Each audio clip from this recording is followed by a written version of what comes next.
that you see when companies are defining ICPs, whether it is, and you can also define what kind of companies you work with so that people understand. Totally. Let me start there. We work exclusively with B2B companies and B2B technology companies. They tend to be of all sizes. I would say more than half of them are what I call post-product market fit companies. So they have 200 plus employees, with the revenues anywhere between 50 and $200 million. And then there's a smaller group that are Series A, late seed stage or Series A companies that are on the cusp of product market fit or are trying to scale product market fit in those ways. And the typical mistake we see, a few mistakes that we see popping up, and I've been guilty of some of these myself in the past. So this is said with all humility. One is the companies spend a lot of time, effort in defining their ICP, and then it gets put on a shelf somewhere. So you involve people from customer success, sales, marketing, product, get in a room, get working committees going. You prepare this document. Everybody says, yeah, that's great. And then it just puts on a shelf. Nobody knows what to do with it. That's sort of challenge number one, issue number one. Issue number two is the definition of ICP is so broad as to be meaningless. For example, if I had a penny for every time somebody said, oh, our ICP is B2B SaaS. Yeah, yeah, that's your TAM, maybe, like that could be your TAM. It could be a subsegment of your TAM, but specificity really matters. That's super important. So that's number two.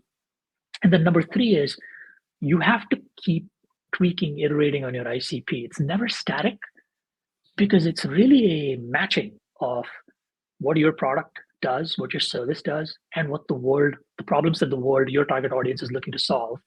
And that depends on the economy, competitive dynamics, technology, innovation.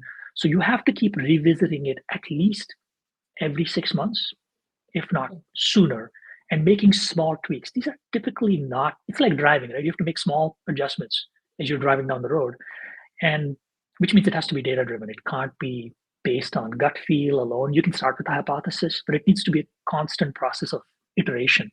And if you do those three things right, you spend the time, but don't keep it on a shelf, which means you have to operationalize it in some ways.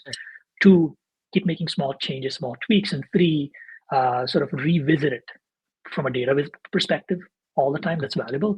I'll give you one last bit on this, which is there's this constant fight between sales and marketing. It's sort of so cliche, but it's so true. It happens all the time where sales will say like, what are you doing? Why are you sending us these leads? Or why are you marketing to those companies that don't make any sense?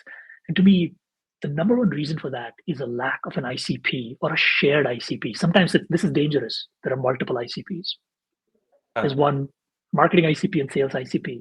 So it's a very foundational construct that the whole company needs to be aligned around, and then you need to work from there.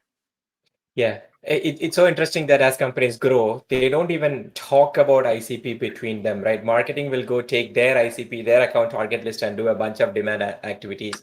Sales will do their own outbound SDR and cold calling, all of that with a totally different account list. And these have 10% overlap between them and won't create enough impressions on the customers from both angles, and the whole thing will fail. So that's interesting. I want to double click on the changes that you mentioned, but before we get there, can you take any example and define a good ICP for our listeners? And from there, I would like you to talk about in 6 months, what are the kinds of iterations that you would make on this example ICP? Great question. So a good way in plain English to think about your ICP is if you had a perfect